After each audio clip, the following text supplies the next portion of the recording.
Hi, we're going to review Atlanta, February 19th episode at the State Farm Arena.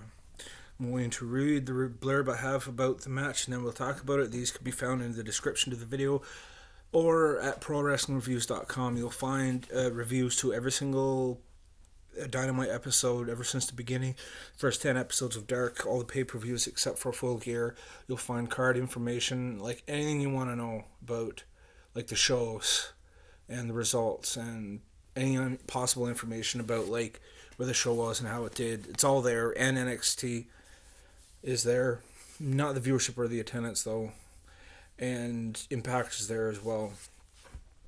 But for this one, number one, the 10 tag team battle royale, 20 man. Both members of a team have to be eliminated before the team is out. The winners was the Young Bucks. Like the negatives for me was when Scorpio leapt it and everyone else knocking like 18 other guys down, which was stupid, which always looks ridiculous to me, and that almost felt like it was on purpose, almost like mocking the criticism of doing that. But it was good battle royal despite that, and everyone falling down constantly and too many guys leaping over the ropes and out of the ring when forced to run. Like you grab, oh come on, just don't use your legs, just fall. Yeah. But Luchasaurus made a huge statement that he really should be considered with the singles heavyweight division along with the Butcher. Yeah, Matt Jackson seemed to be so intense and driven to outmaneuver everyone else around and eliminated Santana and Ortiz at the very end to punch the Young Bucks tickets to a World Tag Team Title Shot Revolution. The Elite going against each other for the tag titles. It really is hard to tell if Hangman Page and Kenny Omega are going to lose it because on one hand you can say like Kenny Omega and Hangman Page just won it in January, they're not going to lose it yet. But on the other hand you could say that like they're two huge singles guys. Like, do you really think that they're going to be stuck in the tag division for a while? This is why they need a second men's singles championship, like the cruiserweight division or something.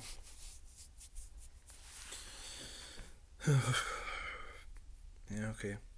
Next one was Chris Statlander versus Shanna. That was the next match. I'm going to list off some of the moves that each of them did to each other, and then I'll tell you what happened at the end, and then we'll talk about it. Statlander, she did elbow chops, bicep uppercuts, running knees, strikes to the face. When the person was like sitting down in the corner, you know, under beat up, whirlwind, sit down power bomb. She nailed that one. Then Shanna delivered this knee to the gut hip toss. That was wicked, man. That was really awesome. Like Statlander came towards her, and then Shanna kind of ducked out of the way, and then brought up her knee and like boom, struck her in the gut like that, and then hip toss her like a split second later, almost at the same time, but not quite. Like it was really, really cool. Yeah. And then also kicked some punches, double stomped Statlander, who's tied up in the ropes. Spiked DDT, that planted her, man. She was planted, like, and then almost rolled over on her neck. That was total loss. That was total boss right there.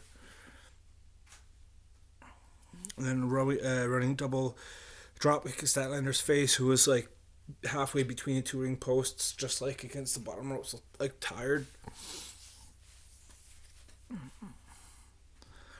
Yeah.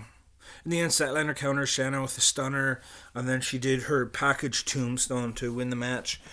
I think Shanna should be the women's champion right now. She is definitely going to be the next one. But the thing about the women's division right now is that they don't have a tag. They don't have tag belts to go for. All they have is the women's title.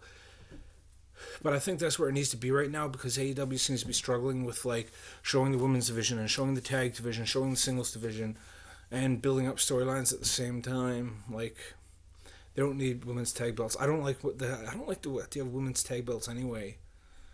For me, women's wrestling, I prefer singles. I don't know if a lot of people feel like that or not, but.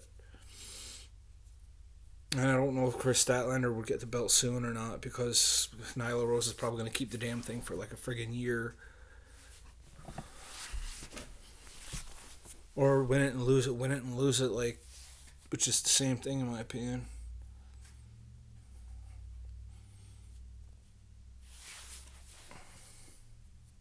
That was 8 out of 10. Chris Statlander versus Shannon was 8 out of 10. Jon Moxley versus Jeff Cobb. This is the third match that happened in Atlanta. I will read this. Jeff Cobb was this match. Moxley was purely a ragdoll start to finish. A running power slam and belly suplexes sent Moxley all over the place, as well as running bicep uppercuts and steel barricade crashes galore. This was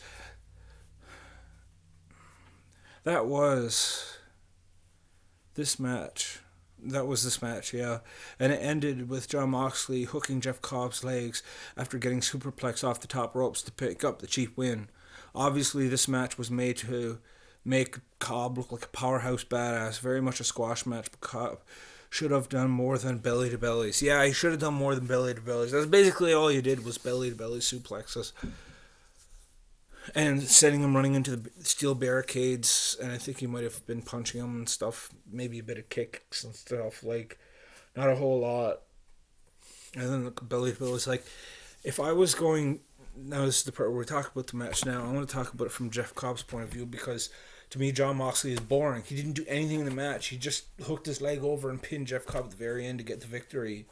Like, I just don't understand why people consider him to be such a great wrestler. I really don't.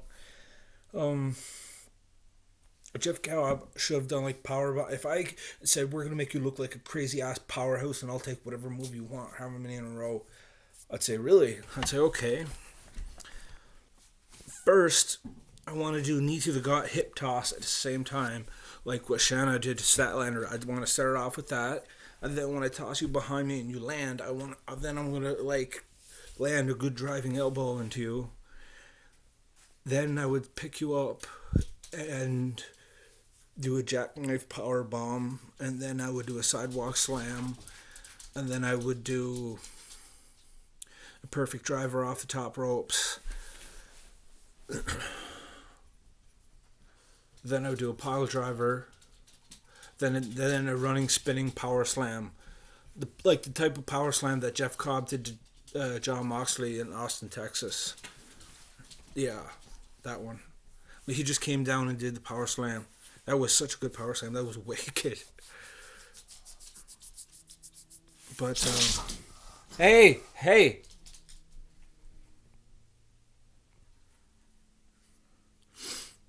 Yeah, Moxley won. Boring as shit. The only thing that made that match fun is Cobb.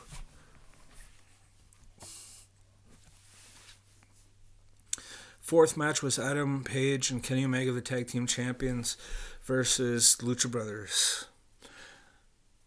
The hardest hitting tag matchup I can remember seeing in AEW. The Lucha Brothers came out with the determination to show they can do more than high flying spots, and proved that power bombs by suplexes, stunners, DDTs, among other power offenses, very nearly gave the Lucha Brothers their first AEW tag title reign, but only nearly.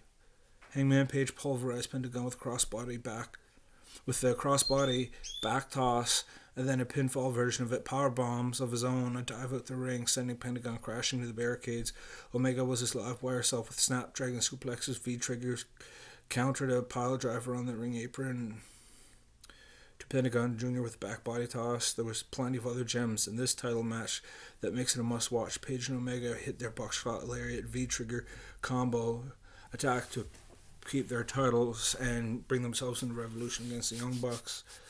This was a great match, start to finish. It really was. I don't remember one spot them doing like headlocks or something to make the match boring. That might have been, I think one commercial might have had it where they were doing mostly like sleepers or headlocks or something.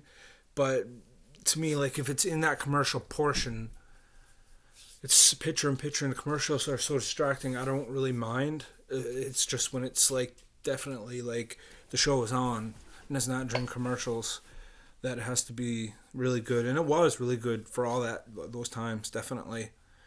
I think the AEW, they were fixing the problem in their tag division. Instead of it being all high-flying, flipping, kicking stuff, and they're taking like the heavyweight style and adding that into their tag. So that's good.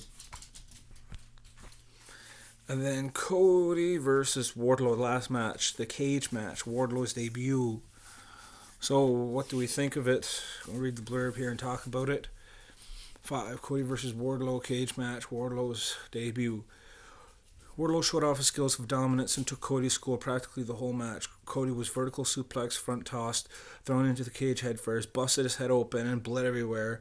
Wardlow ground Cody's face against the cage and nearly got a 3 count, but Cody hit Mr. This seemed to come out of nowhere. He was totally getting beat up, and then he...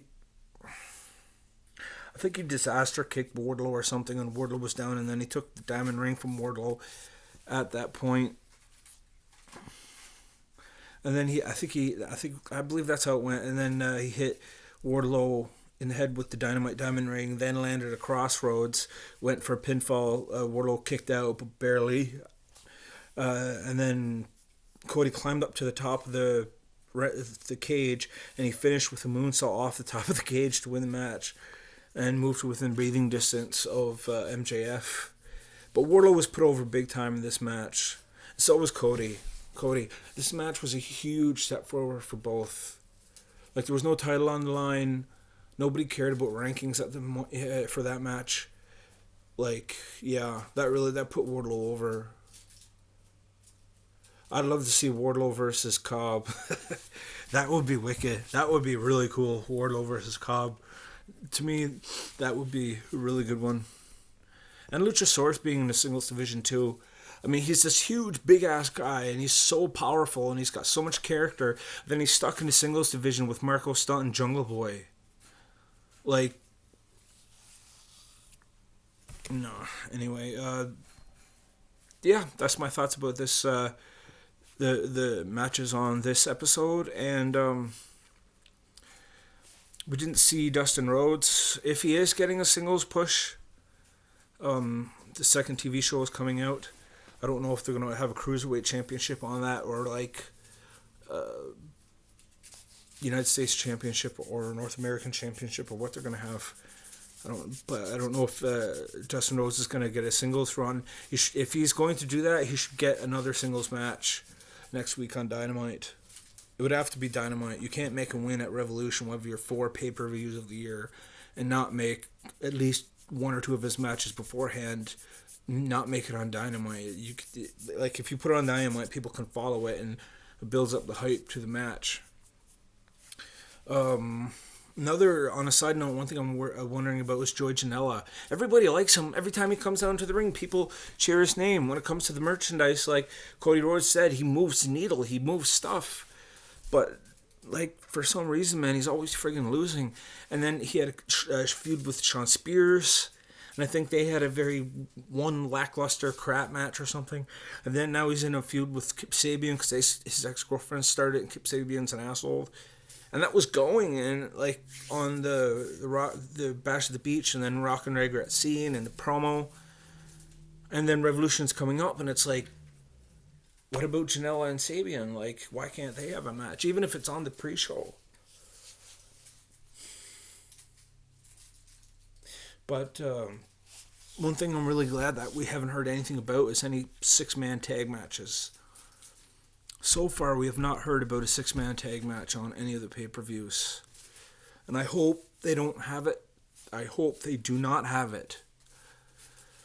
If I had to add 2 matches, if they came to me and said I had 3 matches to the Revolution card right now, I would say Bae Priestley versus Statlander versus Big Swole in an elimination.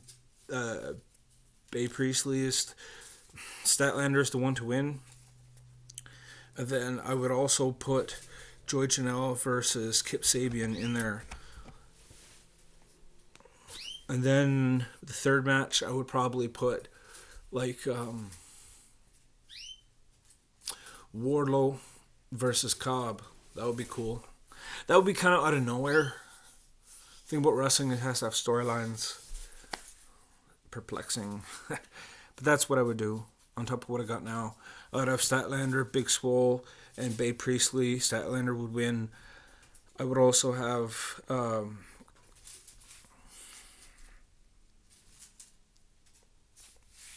can't remember. But yeah,